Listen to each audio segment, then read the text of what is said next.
Mwasuze mutya baddiyale kansuubire nti muli bulungi. Tukomyewo ne ka part 5 akanazina step sister ne step mother wange abatannalaba bupaati bulala gye buli twongerezaako bongereza. Saagala kikola nga kiwanvu nnyo, kiyinza obbagayaza okuwulira nange kennyini okurekoodinga kiba kiwanvu.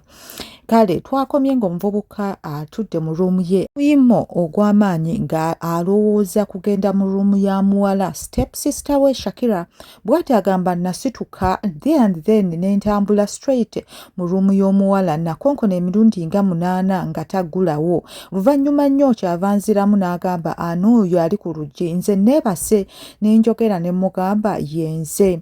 I'm sure nkakasa nti yasituka then n'ajja ku mulyango awulira eddoboozi lyange. Bw'atyo yaggulawo n'alyoka ngamba so today osazeewo okujja okunkeberako ng'ate maama waali. Jjukira bano abantu baali baakoma okwekwatako oba okugezaako okwerya nga bali mu mmotoka nga bamujja ku ssomero omuvubuka ono. Bw'atyo Shakira yatambula yeenyiikaaza nga bw'adda ku buliri bwe okutuula. Nze nayingira ne nzigalawo oluggi saateekamu kisumuluzo ne mugamba si kyekyo Shakira tuyina okwogera. N'alyoka ngamba twogera ku ki? Ayino ogenda kuŋŋamba nti tetusobola kugenda mu maaso ne kyali tutandise tubirekera awo kano akazannyo kali risiki tofaayo. Nze nakirowoozaako era nawanika I gave up. Yabyogerera kumukumu bino nga musunguwavu. Enva mugamba si kyekyo kye njagala twogereko Shakira. Bino mbyogera ng'ate manya nti obudde bugenda. Maama waakukomawo mu ssaawa emu n'ekitundu gye yali alaze. Nayina okukakasa nti omukira gwange ogwali gukakkanye bannange gukusibwa. Nali nkimanyi nti ono omuwala Shakira yali atandise okufuna feelings eri nze olunaku olusooka lwe yandaba ate nali nkimanyi era ava mangu mu mbeera. Ne mugamba nti njagala twogere ku kintu ekyali kitandise wakati wange naawe bannange nali nkyagala ate mpulira nkimiisinga. Nabino byogera nga bwe nsembera we yali atudde ku buliri bwe. Mpuliriza eddoboozi lye nali nkozesa eriri jento nnyo ng'ate lya mukwano. Kyava ngamba ggwe kisebo maama waali yeerekeraawo kwekoza. Kyenva muddamu ne mugamba maama atutte laptop ya ddadi tagenda kudda kati waakudda mu ssaawa 2 oba 1:15. Bino mbyogera nga we musitule okuva ku buliri. Munnange nsonyiwa nkukakasa nti nno saakikola mu bugenderevu. Tuwulirira tekyali kigendererwa. Taata yaliwo ate nga saagala bambi tugwe mu bulabe. Nali saagala ategeere kye tutandise okuzimba wakati wange naawe. Naye gwe manya nti buli kiro bwe neebaka wajjanga mu birooto byange. Nasulanga nkulowoozaako era buli lwe nakulabanga bingi ebyajja mu birowoozo byange. Bannange kino ekiwala kyali kyansiima busiimi. Yali antya buti oba yali ayimayima mangu ne kati nze simanyi kyali kyatuukako oli omuwala kubanga bwe namukwatako obukwasi bwe nti yatandika okussira mu nnyindo. Mukutte mu ngeri esoomooza nga bwe musika ajje okumpi we nalindi. Natandika omuweweeta ku mugongo nga bwe nzikirira mu kabina. Nakolanga ebintu kumukumu nga tiktak mu ddakiika nga 2. Eno muweweeta omugongo nga eno bwe munyiga amabina ng'ate bwe mukomba ku bulago oba ku nsingosingo. Ya keepinga on nga assa mu ngeri eri ey'amaanyi. Yali so silent ate assa mu ngeri etategeerekeka. Oluvannyuma nnyo natandika omunywegera. Bwe nali munywegera najjukira kye twali tukoze ne maama we era bwe ntyo namukyusa ne mugenda emabega ku mugongo. Yali akyali mu ngoye naye nakwata amabeere gano n'enganyiga mu ngeri eri so romantic. Mukono ogumu gwasigala gumunyiga amabeere, omukono omulala gwo ne gukkirira bambi eri ku mmana ne ntandika okugiweeweeta mpola. Bino mbikola ngendo wenywegere ensingo ye. Kyenva mugamba nti wabula Shakira oyina omubiri ogugonda. Yanziramu mu ngeri ye nga tali mu whisperinga nga sikaama. Yali ayihisinga ng'omusota nti bannange okuweeweeta kwe nali mukola kwali kumutta. This time nali saagala kuwestinga time kubanga omukira gwange gwali gumaze okurecharginga nga guyimiridde. Namukyusa bwe nti ntandika omuzina. Nywezezza nnyo ali mu kifuba kyange. Omukira gwange nga guyina engeri gye gufumita emmana ye. Omulundi ogwasooka oba gwe mulundi ogwali gusoose, Shakira nga akoze ekintu kyekisiyiyiza. Nange yakolera ddala ekintu maama we kye yakola. Bwe nali mukutte bwe nti njagala musindika ku buliri ntandika omuzina, yakwata omukira gwange. Simanyi oba kituuka ku buli musajja, naye nawulira emisuwa gy'embolo yange nga gitujja nga gyagala kwabika. Shakira yatandika okunkama, akoma omukira mpola. Bannange nali sisobola kyebeerera. Nawulira nga omukira gwange tandise okugukonkoonya, anti munnange embolo yange yenjisaasira okugikonkonya n'etafuna kyakulya. Shakira namukwata ne muteeka ku buliri. Bannange omuwala ono yali yawoomeddwa omukira gwange. Yali tayagala gguta era bw'atyo yakwata kishooti kyange n'akisikiramu ddala kati omukira n'agukwata n'emikono gye ebiri. Jjukira kati ye ali ku buliri, nze nkyayimiridde. Bw'atyo yaleeta omumwa gwe n'atandika okukomba embolo yange nga bw'agikuuta n'emikono gye ebiri. Nva nkozesa omukisa guno okugyamu sikaati ye naye nga bw'akomba embolo yange. Leeta yannyambako okugyamu esikaati n'omukono gwe gumu ng'omulala gukutte omukira gwange guli mu gikomba. Kyantwalira microsecond okugyamu sikaati. Ffenna awo nga ebya wansi bivuddemu. Yasigala mu toopu ye nange nasigala mu kisaati kyange. Bwentyo nabuuka ku buliri ne mugenda waggulu ne ntandika okumunywegera katonotono ng'eno emikono gyange bwe giweeweeta amabeere ge. Oluvannyuma nakwata embolo yange n'omukono gwange ogwa right n'engazi amagulu ge naye nannyambako mpola n'enteekamu embolo mu mana ye mpola. Bwe nakizuula nti omutwe gw'embolo guyingidde mu mana ye bwe ntyo gonna ne ndyoka ngumusonsokayo ku supiidi. Bannange omwana yaleekaana. Okuleekaana gwennyini ng'alinga agamba nti waliwo ekizibu oba ekyamaanyi ekituuseewo. Ayi woowe! Bannange nooti yali y'amaanyi. Kyenva mugamba gwe Shakira toleekaana. Joan waali ajja tuwulira. Nva nziramu n'aŋŋamba nti bannange namuzina mpola kendeeza ku ddoboozi. Teyalekera awo kukankana ng'eno bw'akwata amasuuka ne blanketi. Namuzina mpola ng'eno amazzi gatandise dda okuva mu mana ye. Ne ntandika okuyingiza omukira gwange eri munda nga bwe nnyongeza ka supiidi. Namuzina ku supiidi ng'eno bwe mutunuulira mu feesi. Bannange yali ataddeko feesi eraga nti mutta. Bambi teyalekera awo kuleekaana oba kusikina naye ng'ate mu ddoboozi lino alikendeezezzaako nga si lyeriri eryasoose. Yakolanga nti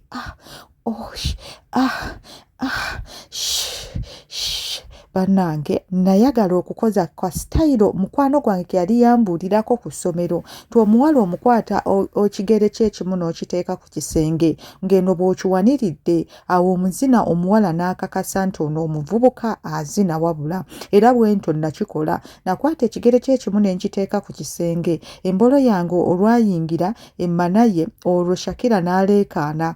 Naye gwe naawe mpola mpulira nfa ebino yayogera. Nze natandika kuzina nnyo nga bwe nguyingiza ng'ate bwe ngujjayo nga muzina ku supiidi. For sure Shakira yatandika okuleekaana ate nga siina ngeri gye nnyinza mustopinga oba mukontrolinga. Bannange yaleekaana ate bambi nga nange nali sisobola munenya. Omukira gwange gwonna nali ngumumaliramu ate nga muzina ku supiidi. Kyantwalira eddakiika nga 7 ne ntandika okuwulira nga amazzi gange gatandise okujja. Nali sisobola bambi kulisikinga mumaliramu mu mana ye kubanga ye bambi yali talina musango. Era bwe ntyo bambi nagajjamu ne ngayiwa emabbali naye nange naleekaana nga ngajjamu ngakamula. Nawulira nga Kidepo National Park yonna yange nga ndi awo ntudde ndi kunyumya n'ensolo. awo waawa no nabireekaana nga bwe nkamula omukira gwange okukakasa nti amazzi gonna gavuddemu. Endeekaana gye naleekaana sajjukira nti nina kibbeesi naye ffenna twali tetwefiirayo. Kakasa Shakira naye yali ayagala kusammula nange bwe ntyo ne nsammula. Nali neerabidde n'okwerabira nti stepmother wange alina okudda era essaawa zigenderedde ne bwe ntyo nze natandika kuweeweeta muwala ono nzire mundi kyajinge mwongereka super second kulya. Najjukira nti okumunywegera ku bulago kimusumulula bubi nnyo era bwe ntyo namuyimiriza ne ntandika omunywegera mpola mpola ku bulago naye yakola kyekimu nga bw'annywegera ku bulago bwange era bwe ntyo mu ddakiika 2 nze nali ntandise okuyimirira nali sisobola kumala budde bwe ntyo namusindika buliri nze ne mudda waggulu ebigere bye bibiri nabiwanika n'embigaziya ng'olwo emmana ngiraba bulungi era nakwata omukira gwange n'engusonsokayo n'alyoka aleekaana ashachacha bannange yaleekaana ng'eno bwe muzina mu ddakiika nga 8 Shakira yali aleese amazzi ng'asamudde amazzi amayitirivu gonna gaspreadinga amalala ne gayiika ne wansi bannange nze kyambuukako okulaba omuwala ng'aseka ate waaw amazzi gaali mayitirivu bannange eno omuwala bw'aleekaana nga bw'asammula wallaayi ekikozi kijowani kyaggula oluggi ne kiyingirirawo mutunuulira bwe nti mu feesi era saatawanana kubikka mukira gwange bambi Shakira yassuuka ne blanketi ne keebikka kyava omuwala agamba mmwe mami akomyewo ngenda kumuggulira mmwe mumalirize bye mukola yabyogera bino nga bw'afuluma nga bweno bw'atunuulira ne ku mukira gwange yali yatuwulidde dda nga tuli mu kwezina. Ntyo natandika okuŋŋaanya engoye zange kishoti kyange kya Arsenal n'enkyambala naye ng'omuwala ono Joan amaaso tagajja ku mukira gwange nze natambula mpola mpola nga bwe nzirya ku mulyango okufuluma. Shakira kyava mpita n'aŋŋamba sooka okomewo yimirira awo ne nnyimirira ne mutunuulira lwo ndi kumpi ne maid Joan kyava amugamba nti bambi Joan maama tomugamba nkuli so sorry nze ngenda kuggulira maama essaawa zino olwo nga bw'atambula bw'agenda era n'addamu ne ntunuulira Shakira ne mugamba tofaayo nkyuwa talina kyagenda gamba maama nze ne ntambula ne ngenda mu ruumu yange ssaawa zaali ziweranga 2 ez'ekiro twali tetunaba kulya kyaggulo njijukira ebiseera ebyo waaliwo ekizannyo kye balaga ku Bukedde TV baakiyitanga Don't Mess with an Angel era twalinga tukigoberera nnyo nga bwe tuli ekyeggulo atyo maama yagenda n'anaaba ne Shakira naye n'agenda n'anaaba nze nali nzirako era nange nanaaba olwamaliriza ne nnyingira ekisenge kyange zaali ziwera ssaawa nga 2 n'eddakiika 4 ne mpulira Joan ng'akonkona ku mulyango gwange era bwe ntyo naggulawo ne mutunuulira n'aŋŋamba nti gwe jangu oli ekyeggulo kyenva mugamba wallaayi Joan mpulira n'ensonyi okutunula mu maaso bwe kiba kisoboka wandindeetedde emmere yange ne njiriira eno mu kisenge naye maama yagaana okuliira mu kisenge yanva nziramu n'aŋŋamba tofaayo jangu olye Nimugamba naye bannange kizibu okukkiriza nti walabye obwereere bwange kyokka nga nnyimye n'aseka n'aŋŋamba naawe jangu olye abyogera nga bw'addayo mu sitting room leeta nange nabajoyininga naye nga Shakira feesi yo yonna eraga obuswavu nze nasigala ndi confident nga neekaza so kansuubire nti mwatandise serious revision oba mugenda gitandika enkya bw'atyo stepmother bwe yabuuza mugamba of course tuwumudde ekimala naye nalina ebigambo bitono era nali akamere katono ne mpulira nga nzikuse mami ofumbye nnyo bwe nsituka ngende ntwale sowaani yange mu ffumbiro gwe nga tomazeewo mmere olidde biki ebikukosezza maama wange bw'atyo bwe yabuuza Joan n'aseka kubanga yali akimanyi ki kye nalidde ekinzikusizza kyenva muddamu ne mugamba nedda mami mpulira sirina appetite bulungi ate enjala ebadde tennuma bwe ntyo nakwata essowaani yange ngitwale male ngende mu ruumu yange so leero tolabye nakazannyo stepmother bw'atyo n'addamu n'abuuza Shakira kyava muddamu n'amugamba si ke kano k'ayagala ye ayagala nnyo okusinga kali akakumande bwe ntyo nayolekera ekisenge kyange saatunula mabega ate era bwe nayingira ekisenge oluggi saalugala na kisumuluzo kubanga nali ndi sure nti stepmother ayinza okugiyingira. Anyi yateranga okujja ekiro okuŋŋamba ka good night era nali musuubira. Nalinga staponi ne kyali wange ku ssomero naye nga bwe kijja ku kusoma ebitabo mbeera serious. Bwe ntyo najjayo ekitabo kyange ekya geography ne ntandika okusoma.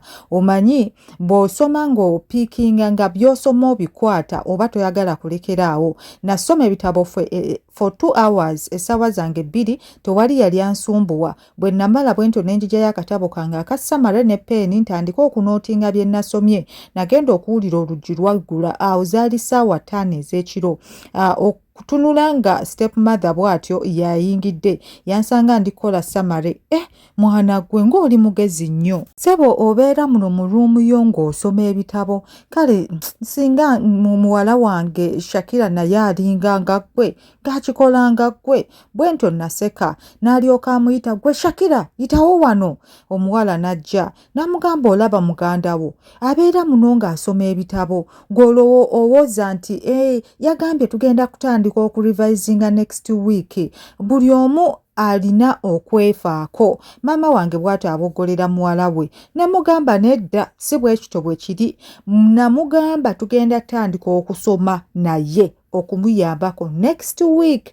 Naye nali namugamba era atandika okurivisinga yekka mu ruumu ye. Bwe ntyo nalina okuweerereza Shakira. Ono Shakira okusoma ebitabo yekka kale tasobola. Bulijjo wabalina okubaawo amukaka. Stepmother addamu okukoona muwala we. Ava muwala we naye amwambalira n'amubuuza, kati gwe mami obeerayo mu kisenge kyange oba oyagala kuyomba buyombi? Mami bino yabyogeranga munyiivu ate amaziga ge gaamuli kumpi era omwana yatandikirawo okukaaba era n'avaawo mu busungu obuyitirivu n'agenda mu kisenge kye n'akubba oluggi bwe. Maama we kyava aseka n'agamba, Katonda otegeera lwaki mba muwogganira. Nyange nseka ne mugamba, ho nkitegedde naye mbambi nkusaba kikolanga buli kanaku kimumekinga okufiiringa bubi ate nange tekinsanyusa.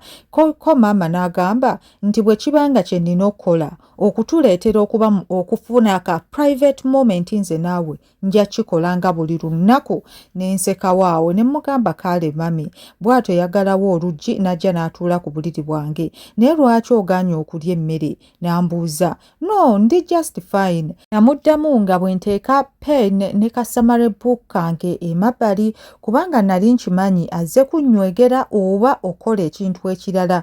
Naye mami mpulira otulo tunnuma mbadde ndi kuwayininga up summary yange then neebake. Bwe ntyo bwe namugamba n'angamba tofaayo nange nzize just kuwa ka good night tuyinza okweraba next week kubanga tuyina ennaku mpitirivu nga dadiwo taliiwo so tuyinza okukola ekintu kyonna kye twagala. Ne mugamba kale.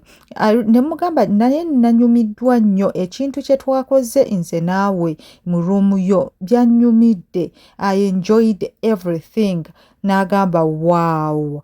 Okikakasa kati nno tegeka ku Tuesday ogenda sula mu ruumu yange kubanga enkya ndi laikiri okomawo leete okuva ku mulimu. Ne mugamba okay. Ye ebikolwa by'omubiri gwe kyalaga nti kiina ekirala kyekyagala era bwe ntyo nakyuka gy'ali ne ntandika omunywegera. Twenywegerera eddakiika nga 4 nga bw'akwatirira omukira gwange nange nga bwe nkwatirira amabeere ge.